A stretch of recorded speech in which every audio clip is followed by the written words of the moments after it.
السلام علیکم، میرا نام ہے حافظ محمد اسد اور میں آپ سب کو خوش آمدید کہتا ہوں اپنے YouTube channel online tutor میں۔ آپ سب سے اور نئے آنے والے دوستوں سے گزارش ہے کہ چینل کو لائک، سبسکرائب اور دوستوں کے ساتھ شیئر ضرور کریں۔ جیسا کہ کل کے سبق میں ہم نے یہ پڑھا کہ ہجے ہم کس طرح ادا کر سکتے ہیں، ہم ان الفاظ کو مکمل کس طرح کریں گے۔ زبر زیر پیش وہ کیا ہے جو کہ ہم پچھلے اسباق میں پڑھ چکے ہیں، ان زبر کا، زیر کا، پیش کا ایک لفظ کے اوپر کیا مقصد ہے اور وہ کس طرح وہاں پہ مکمل ہوتے ہیں، یہ کل کے سبق میں ہم نے مکمل کیا۔ آج کا نیا سبق لے کے میں آپ کی خدمت میں حاضر ہوا ہوں، سبق نمبر 7 حروف مدہ۔ سب سے پہلے میں آپ کو اس کا شروعاتی تعارف کروا دیتا ہوں کہ مدہ کہتے کس کو ہیں، اس کو ہم ادا کس طرح کرتے ہیں۔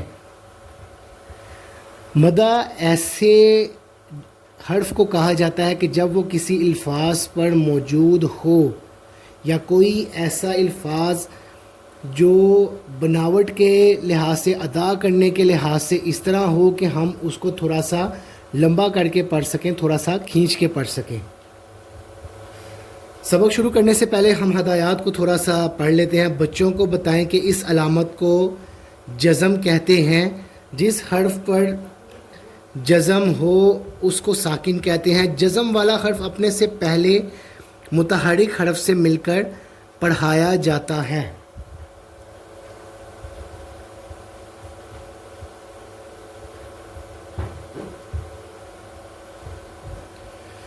انشاءاللہ تعالیٰ آج کے سبق میں ہم یہ پڑھیں گے کہ مدہ ہم کس طرح پڑھ سکتے ہیں، ایک لفظ کے اوپر اس کی ادائیگی کس طرح ہوگی، ہم اس کو ادا کس طرح کریں گے۔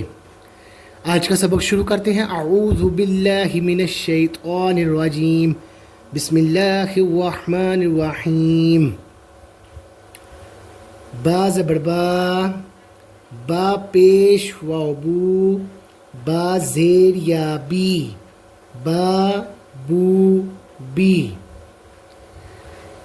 اس لائن کو مکمل کرتے ہی ہمیں اس کی وضاحت بھی ضروری ہے تاکہ آپ کو پتہ چل سکے کہ اس لفظ کو میں نے اتنا لمبا کر کے کیوں پڑھا۔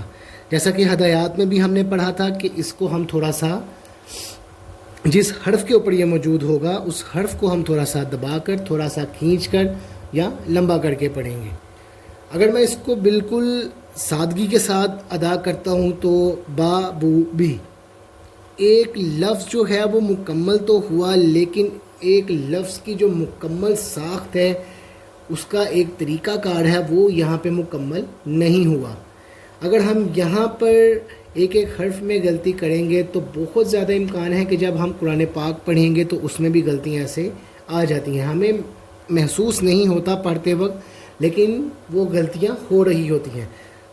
تو اس لیے لفظ کی ادائیگی، لفظ کا مکمل پڑھنا یہ بہت ضروری ہے۔ ایک دفعہ پھر اس کو پڑھتے ہیں۔ با زبر با، با پیش واو بو، با زیر یا بی، با بو بی۔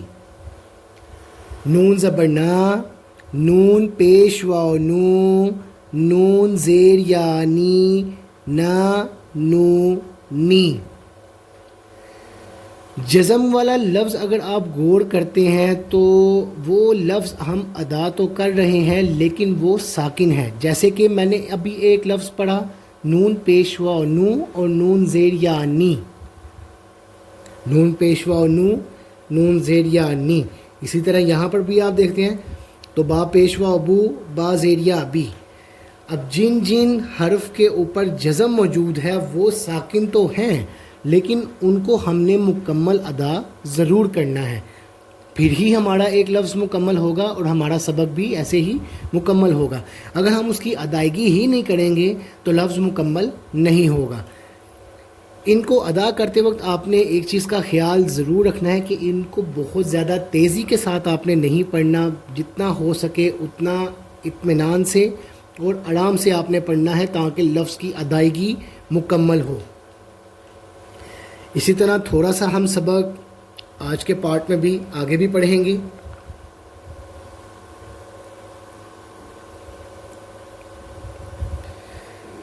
تا زبر تا پیش واو تو، تا زیر یا تی، تا تو تی.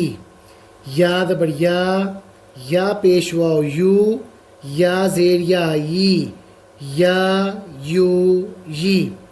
سا زبر سا پیش واو سو، سا زیر یا سی، سا سو سی. شین زبر شین پیش واو شو، شین زیر یا شی، شا شو شی. زال زبر زال پیش واو زو، زال زیر یا زی، زا زو زی.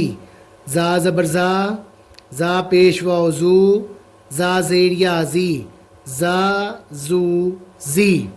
اسی طرح ضا زبر ضا پیش واو زو، ضا زیر یا زی، ضا زو زی. ضاد زبر ضاد پیش واو دو، ضاد زیر یا دی، ضا دو دی. دال زبر دال پیش واو دو، دال زیر یا دی، دا دو دی. حا زبر حا پیش واو حو، ہا زیر یا حی، حا حو حی. ہا زبر ہا پیش واو ہو، ہا زیر یا ہی، ہا ہو ہی. عین زبر عین پیش واو عو، عین زیر یا عی، عا عو عی. اسی طرح تمام سبق پڑھنے کے بعد آپ نے وہی طریقہ کار اپنانا ہے جو آپ پچھلے اسباق میں پڑھتے آ رہے ہیں، کہ آپ نے کم و بیش 2 سے 3 دفعہ تمام سبق کو خود سے پڑھنا ہے، یاد کرنا ہے، اس پر غور کرنا ہے کہ ایک لفظ کیا لکھا ہے، اس کے اوپر جو دیگر چیزیں ہیں جس طرح زبر ہے، زیر ہے، پیش ہے، جزم ہے، وہ کس لیے ہیں، ان کا مقصد کیا ہے. اس کی آسانی کے لیے میں آپ کو خدایات بھی شروع میں اسی لیے پڑھا دیتا ہوں تاکہ آپ کے لیے اس کو سمجھنا، پڑھنا اور یاد کرنا آسان ہو جائے.